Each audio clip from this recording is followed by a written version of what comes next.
pada zaman sekarang, banyak kebenaran yang tertutup oleh cerita bualan masyarakat atau biasa disebut sebagai legenda. Lalu, bagaimana kebenaran dari cerita legenda Sangkuriang? Dalam versi asli, Dayang Sumbi sebenarnya adalah istri kedua dari Nabi Adam. Begitu juga dengan Sangkuriang, dia adalah Habil, putra dari Nabi Adam dan istri keduanya, yaitu Dayang Sumbi. Di saat Sangkuriang berburu dan memanah seekor anjing, memiliki kiasan makna. Sangkuriang dididik oleh Dayang Sumbi untuk menghilangkan perilaku kehewanannya, mengikis sifat-sifat hewan hingga meninggalkan hati yang bersih. Lalu di saat Sangkuriang pergi dari rumah, ia tidak benar-benar pergi, namun menyendiri yang bertujuan untuk merenungi dan bertafakur kepada diri sendiri. Dan pada saat Sangkuriang akan menikah dengan Dayang Sumbi, menikah di sini bukan dalam artian menjalin hubungan rumah tangga, namun menikah yang dimaksud adalah makrifat atau mengenal. Karena Dayang Sumbi akan ditunjuk oleh gurunya untuk meneruskan silsilah wasito selanjutnya. Dengan demikian, pada saat Sangkuriang gagal menikah dengan Dayang Sumbi, menandakan bahwa Sangkuriang belum siap menjadi penerus wasito berikutnya, karena di dalam kepalanya masih memiliki angan-angan dunia. Lalu Dayang Sumbi pun memberi syarat kepada Sangkuriang untuk membuat telaga dan sebuah perahu, yang memiliki arti Sangkuriang harus menyiapkan diri, mengembangkan potensi, memberdayakan diri tanpa ada pengakuan sedikit pun. Setelah melalui syarat tersebut, akhirnya Sangkuriang ditujuk oleh gurunya untuk menjadi penerus wasito berikutnya, pembawa kebenaran tanpa ada keraguan sedikit pun.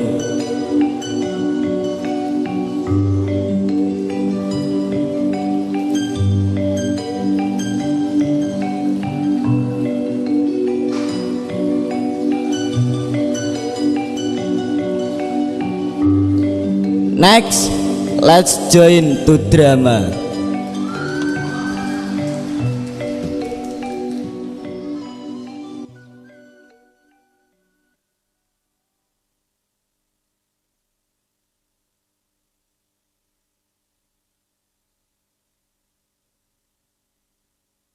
Semua berawal dari dahaga.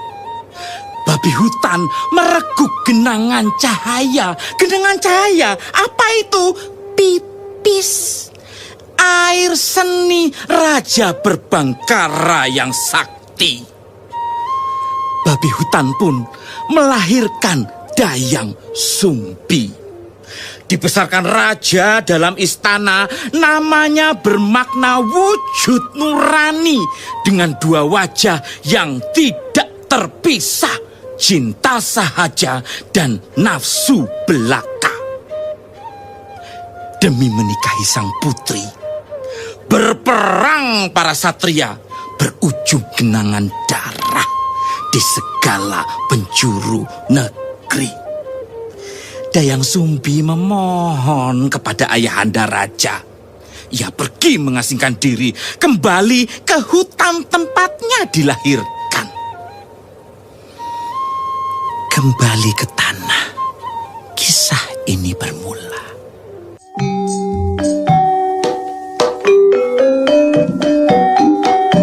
Alkisah, pada zaman dahulu di tanah Parayangan, ada sebuah kerajaan yang dipimpin oleh seorang baginda raja yang ditemani oleh seorang ratu.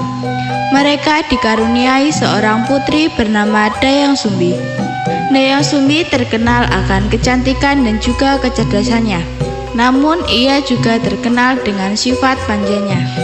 Di suatu pagi, pada saat Dayang Sumbi sedang menenun, ia merasa tak enak badan.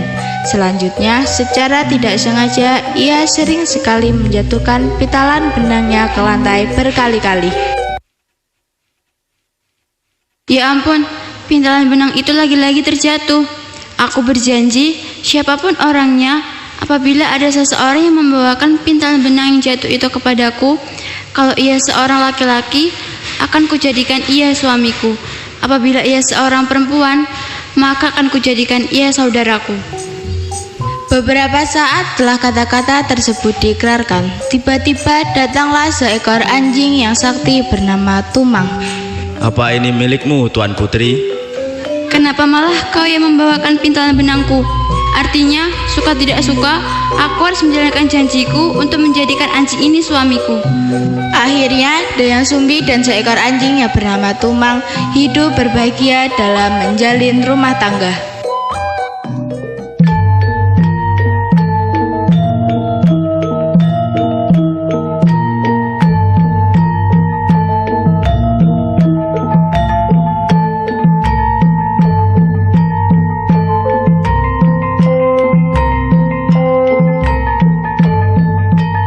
Saya nikahkan dan kawinkan saudara Tumang dengan saudari Dayang Sumbi dengan mas kawin uang sebesar 50.000 dibayar tunai. Saya terima nikahnya saudari Dayang Sumbi dengan mas kawin tersebut dibayar tunai. Bagaimana para saksi? Sah?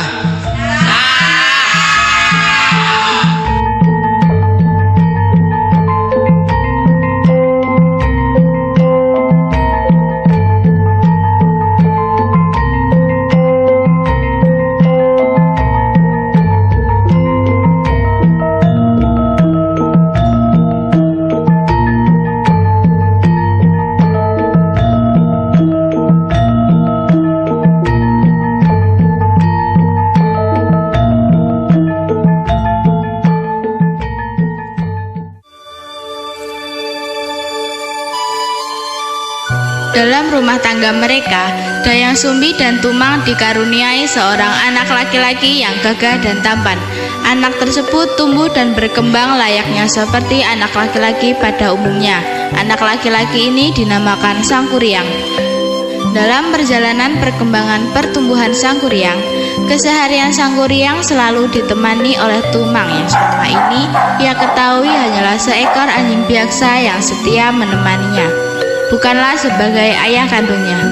Dalam perjalanan waktu yang senantiasa bergulir, Sangkuriang berkembang dan tumbuh menjadi seorang pemuda yang tampan, rupawan, dan gagah. Pada suatu ketika, Dayang Sumbi memanggil putranya Sangkuriang. Ananda Sangkuriang. Ya ibu. Ibu saat ini sangat ingin memakan daging monjangan. Pergilah sekarang ke hutan untuk berburu rusa dan ajaklah si Tumang bersama dirimu. Baik ibu. Tumang, marilah ikut bersamaku.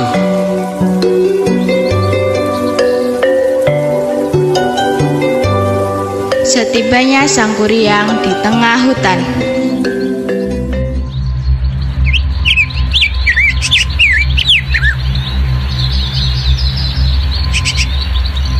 Di mana aku bisa memperoleh menjangan yang besar?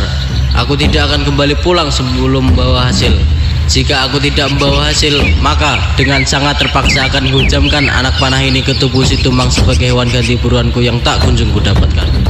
lalu Sangkuriang mengarahkan busurnya ke arah si Tumang. Tumang, lihat itu. Dan benar saja, ia telah melakukannya. Tumang pun terkena anak panah Sangkuriang dan tak lama kemudian Tumang pun sekarat dan akhirnya mati.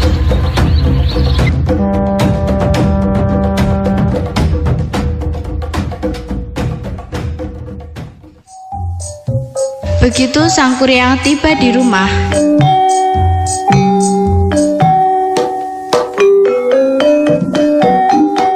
ia langsung menyerahkan daging Tumang kepada ibunya. Ibu, ini adalah daging menjangan yang besar hasil buruanku. Terima kasih banyak anakku, kau sangat piawai sekali dalam berburu menjangan.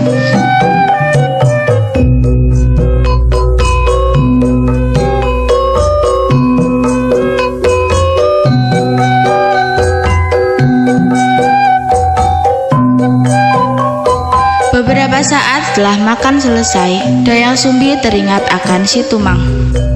Di mana ya si Tumang? Kenapa ia belum pulang juga? Sang Kuryang, kau tahu di mana si Tumang? Maafkan aku ibu, Tumang telah mati di tanganku. Daging yang ibu makan bukanlah daging menjangan, melainkan itu milik si Tumang. Apa kau bilang? Jadi yang kau suguhkan pada ibumu adalah daging si Tumang? Benar sekali ibu. Dasar anak tak tahu diri, pergilah dari rumah ini. Dayang Sumbi begitu marah mendengar cerita tersebut. Dengan refleks disertai amarah yang memuncak, Dayang Sumbi memukul kepala Sang Kuryang dengan benda peralatan dapur yang dipegangnya. Sang Kuryang terluka cukup parah di bagian kepalanya. Maafkan aku ibu. Baiklah, aku akan pergi dari sini.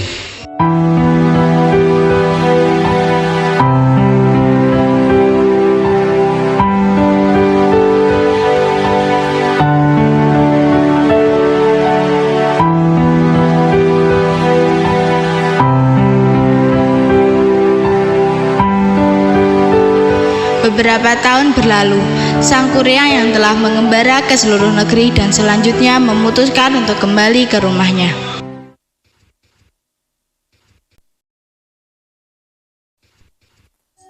Sesampainya di rumah, Sang Kuryang sangat heran melihat banyak perubahan yang terjadi pada kampungnya. Kemudian ia bertemu kembali dengan ibunya, namun keduanya tidak saling mengenal.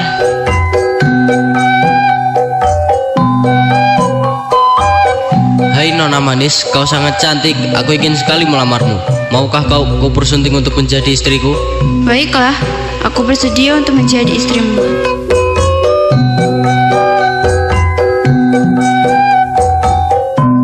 Sang Kuryang meminta tolong untuk merapikan ikat kepalanya, dan Dayang Sumbi pun menuruti kemauannya. Dayang Sumbi kaget melihat kepala Sang Kuryang terdapat bekas luka yang amat jelas di kepalanya. Anak muda, mengapa di kepalamu terdapat bekas luka? Bekas luka apa itu? Bekas luka di kepalaku ini, dulu aku pernah dipukul oleh ibuku karena aku telah membunuh anjing kesayanganku. Ya Tuhan, ternyata engkau adalah anakku Sang Kuryang. Dayang Sumbi semakin bertambah bimbang. Bagaimana ini? Aku tak mungkin menikahi anakku sendiri. Aku harus mencari cara untuk menggagalkan pernikahan kami. Sang Kuryang, aku ingin mengatakan hal yang sesungguhnya, bahwa engkau adalah putraku, kau adalah anakku. Aku yang dahulu pernah memukul kepalamu hingga berbekas seperti itu. Kau bohong, kau hanya tidak mencintaiku bukan? Makanya kau mengarang cerita yang tidak-tidak supaya pernikahan kita gagal. Apa yang aku ceritakan adalah kebenaran. Aku adalah ibumu, nak. Setelah panjang lebar Dayang Sumbi menjelaskan mengenai dirinya, putranya serta anjingnya bernama Tumang. Namun Sang Kuryang tetap tak mau mendengarkan dan bersikeras hendak menikahi Dayang Sumbi. Dayang Sumbi berpikir keras untuk menemukan cara agar pernikahannya dengan putranya gagal. Wahai Sang Kuryang, apa kau tetap bersikeras ingin mempersuntingku? Tentu, tekadku sudah bulat. Baiklah, aku bersedia menjadi istrimu dengan beberapa syarat. Apa syarat yang kau ajukan? Aku ingin kau membuat sebuah bendungan dan sebuah perahu untukku. Syarat-syarat tersebut harus bisa kau penuhi sebelum fajar tiba. Baiklah, akan kujalankan semua persyaratan yang kau ajukan. Lalu Sang Kuryang pun pergi.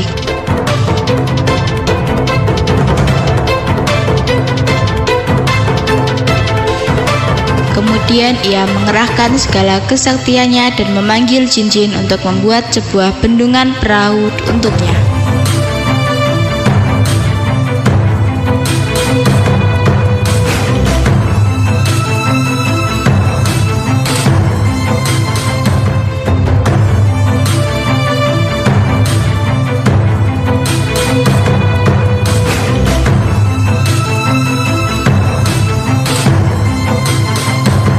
Ketika pekerjaan Sang Kuryang tengah berlangsung, Dayang Sumbi menggunakan tipu muslihat, yakni dengan membangunkan ibu-ibu untuk menumbuk padi pertanda fajar telah tiba.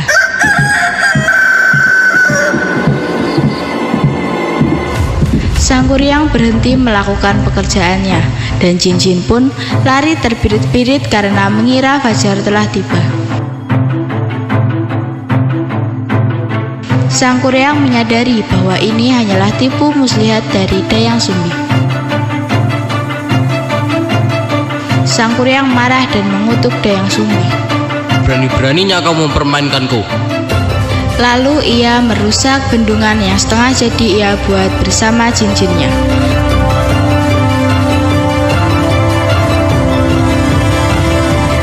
Karena amarah yang tak tersalurkan, Sang Kuryang pun menendang perahu tersebut dan jatuh dalam keadaan terbalik. Perahu itu membentuk sebuah gunung tangkuban perahu.